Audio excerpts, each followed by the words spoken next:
എടി അറിഞ്ഞോണ്ട് നിങ്ങൾക്ക് ആർക്കും ഞാനൊരു ഉപദ്രവം ചെയ്തിട്ടില്ല, ഇനി ചെയ്യൂല. പിന്നെ നീ ചോദിച്ച മീരേന്റെ കാര്യം ആ സമയത്ത് എനിക്ക് മൈൻഡിൽ വരാത്തോണ്ടാ. മാത്രമല്ല ഇപ്പൊ 3-4 മാസങ്ങൾക്ക് ശേഷമാണ് ഇപ്പൊ മീരേച്ച് എന്നെ വിളിക്കുന്നത് തന്നെ. അപ്പോഴാണ് കോണ്ടാക്ട് ലിസ്റ്റിൽ ഇങ്ങനെ ഒരാളുണ്ട് തന്നെ ഓർക്കുന്നത്. ഞാൻ എന്നെ വെറുതെ ഇങ്ങനെ സംശയിക്കല പ്രിയ, എനിക്ക് സൈക്കൂലട്ടാ.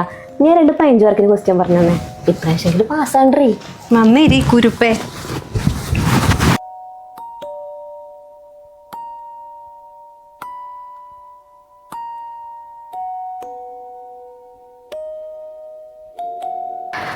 പറ, ഈ മുടിയുടെ യഥാർത്ഥ ആള് ഈ മീരയാണോ? അല്ലെങ്കിൽ മീരയുടെ പിന്നാലെ പോയിട്ട് എന്തെങ്കിലും കാര്യമുണ്ടോ? ക്യാൻസർ വന്ന് മുടി മുറിച്ച് കളഞ്ഞ മീരയുടെ പിന്നാലെ പോയിട്ട് വല്ല കാര്യമുണ്ടോന്ന്? മീര അതിന് ക്യാൻസർ വന്നല്ല മരിച്ചത്. മീരയുടെ മുടി മുറിച്ച് മാറ്റിയിട്ടുമില്ല. ആന്റി, അപ്പൊ പിന്നെ മീര എങ്ങനെ മരിച്ചത്?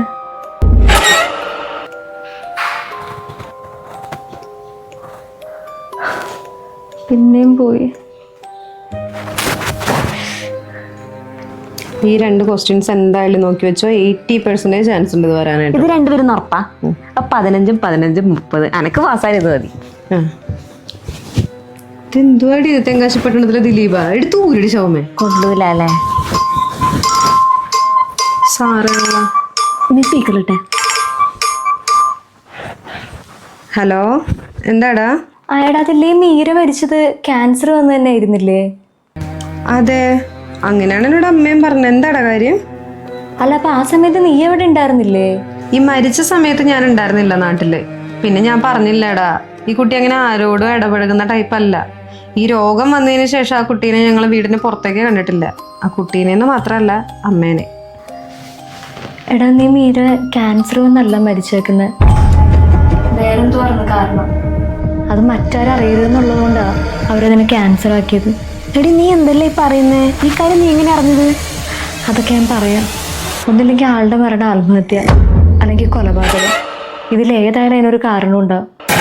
അത് കണ്ടുപിടിച്ച് പരിഹരിച്ച ഈ പ്രശ്നമൊക്കെ തീരുമെന്ന് എൻ്റെ മനസ്സ് പറയണ. ഇതിപ്പോ എങ്ങനെ കണ്ടുപിടിക്കാന്നാ? നമ്മൾ എങ്ങനെ അന്വേഷിക്കും ഇതിനെ പറ്റി? അല്ല, ഇനി മീരയുടെ വീട് ഇവിടെ നിന്ന് പ്രിയക്കറിയില്ലേ? നമുക്ക് അങ്ങോട്ട് പോവാം. എങ്ങോട്ട്? ആലപ്പുഴയ്ക്കാ?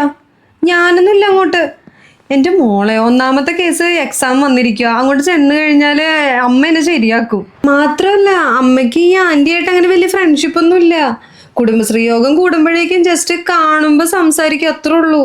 എടാ, നിന്റെ അമ്മയുടെ അടുത്ത് പോയി അന്വേഷിക്കുന്ന ആരുമല്ല ഞാൻ പറഞ്ഞത്. നിന്റെ വീട്ടിലിപ്പോൾ നമുക്ക് വല്ല ബുക്കോ നോട്ടോ എന്തെങ്കിലും എടുക്കാൻ പറഞ്ഞാന്ന് പറഞ്ഞ് ചെല്ല.